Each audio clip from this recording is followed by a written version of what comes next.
જય માતાજી મિત્રો, આપણે જોઈ રહ્યા છીએ યુટ્યુબ ચેનલમાં બોલ ચોથ વિશેની વાર્તા અને કથા વિશે જાણવી. તો આપણે બોલ ચોથ એટલે કે શ્રાવણ માસની ચતુર્થી એટલે બોલ ચોથ કહેવામાં આવે છે. બોલ ચોથ એટલે કે વાછડાને પાછળની જ્યોતિને બોલ ચોથ કહેવામાં આવે છે. અને આ બોલ ચોથના દિવસે ગાય માતા અને વાછડાનું પૂજન કરવામાં આવે છે. ગાય માતા કહીએ તો આપણે ગાય માતા એટલે 33 કરોડ દેવતાનો વાસ. શિંગડાથી માંડીને મુખ અને પૂંછડા લગીમાં દેવોનો વાસ કરનારને આપણે ગૌ માતા કહેવામાં આવે છે. આ ગૌ માતાને છાણની અંદર તે ગૌ માતાનો વાસ કહેવામાં આવે, દેવતાનો વાસ કહેવામાં છે. એમાંથી આપણે છાણને સૂકવીને આપણે હવન કે કોઈ પણ પ્રકારના ઘરે મુહૂર્તમાં પણ તમે લીપીએ કહીએ છીએ. અને આ તેથી 33 કરોડ દેવતાનો વાસ કહેવામાં આવે છે. બોલ ચોથ એટલે કે બોલ ચોથની વાર્તા જય ગૌ માતા. આપણે ગોળ ચોથની કથા કહેવામાં આવે છે કે રામપર ગામની અંદર એક ડોશીમાં અને એની વહુ બે રહેતા હતા એક ઝૂંપડીમાં, અને બે વિધવા હતા. અને માલઢોરમાં ગણો તો એક ગૌ માતા અને એક વાછડો હતો. એટલે બોલ ચોથનો દિવસ આવ્યો એટલે ધીમે ધીમે સાસુને એમ થયું કે સાસુએ એમ કીધું કે હું નદી એના જાઉં છું. વહુને કીધું કે તું ખવલો ખાંડી રાખશે.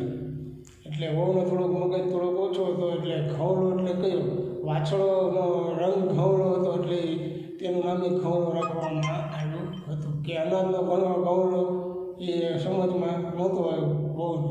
એટલે સાસુ ગઈ નદીએ નાવા ગઈ એટલે વહુએ સીધો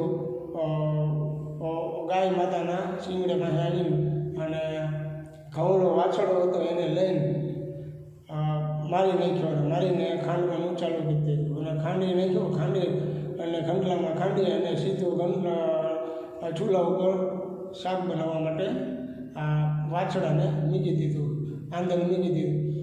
સાસુ નદીએથી નાહીને આવી એટલે વહુને કીધું તે ચૂલા ઉપર ચડાવ્યું કે નહીં.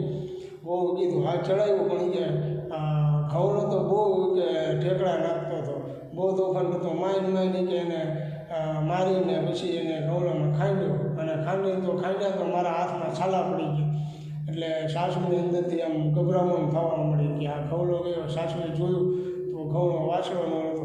એટલે સાસુને એમ થયું વહેલી સવારમાં એ કે બેનો દીકરીઓ ગામના બધા બૈરા આવશે પૂજન કરવા ગાય માતા અને વાછડાનું, તો શું જવાબ દેવો.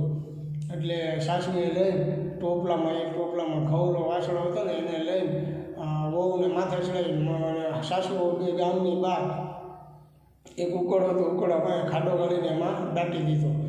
અને પછી ઘરમાં આવીને સાસુ બે બારણું અંદરથી બંધ કરીને મૂંઝાતા અંદર રૂમમાં બેસી રહ્યા ને તો ગાયનો આવવાનો સમય થઈ ગયો. શરીર આવી એટલે વાછડાને ગોઠવીથી ભાંભળવાની છે. ફૂંકતી ટ્રેન ગામની બહાર ગઈ, ઉકળો હતો ત્યાં ખાડા પાસે ગઈ અને ગાયે લઈને ખાડો પગેથી ખોદવા મળ્યો.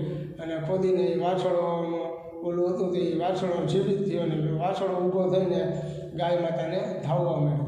અને ગાય માતાને ધાવવા મળ્યો એટલે સીધું ધીમે ધીમે ઘર બાજુ આવતા હતા. બેનો દીકરીઓ બધી આવવા માંડી એટલે બાણું પકડાયું. સાસુઓનું બાણું બની કે ક્યારના કે અમે ઠપ કરી છે. સાસુઓ બહાર નીકળો કે અમારે ગાયને વાછડાનું પૂજન કરવું છે. એટલે ઓલા અંદરથી મૂંઝાણા કે ગામને જવાબ શું દેવો સાસુઓને એમ થયું. ત્યાં એ વાછડો હતો ને એમાં જે ઘંટલો હતો ને એનું બિલ અંદર ગળામાં હલવાઈ ગયેલું હતું. એટલે ગાયના વાછડા બધા આવ્યા અને બૈરા બધા એનું પૂજન કરવા મળ્યા. એટલે બૈરા બોલવા મળ્યા કે આ સાસુઓ હવે શું કે આ ઘંટલાનું બિલ કે વાછડાના બોલામાં ગળામાં નાખ્યો હારની જગ્યાએ. તો સાસુઓને એમથી જો અમારે બધા મશ્કરીને ઠેકડી કરે હતા. તો બહુએ બાણાના તીડમાંથી જોયું તો ખવલો વાછડો જીવતો હતો. તો આ સાસુને કીધું કે આપણો વાછડો તો ગૌરો તો એ જીવતો ને. તો સાસુને એને વિશ્વાસ ન આવ્યો. તો સાસુએ તે બાણાના તળમાંથી જોયું તો વાછડો જીવતો હતો. પછી બાણું ખોલીને બહાર આવ્યા ને કે જો ને કે ગૌ માતાનું સત અને અમારું વ્રત આ બે આ વાછડો જીવતો થયો. બાકી અમારથી બહુ પાપ થઈ ગયેલું હતું. તે સાસુએ ગળામાંથી ઘંટલાનું ઓલું કાઢી નાખ્યું બિલ અને એની જગ્યાએ હાર પહેરાવ્યો, બધાએ શાંતિથી પૂજન કર્યું અને આવું જેવું સાસુ વહુને ફળ્યું આ વર્ત એવો કથા કહેનાર, વાંચનાર અને પૂજન કરનારને બધાને ફળજો. જય ગૌ માતા, જય માતાજી. આ મારો વિડીયો તમને પસંદ આવ્યો હોય તો લાઈક કરો, સબસ્ક્રાઈબ કરજો. જય માતાજી.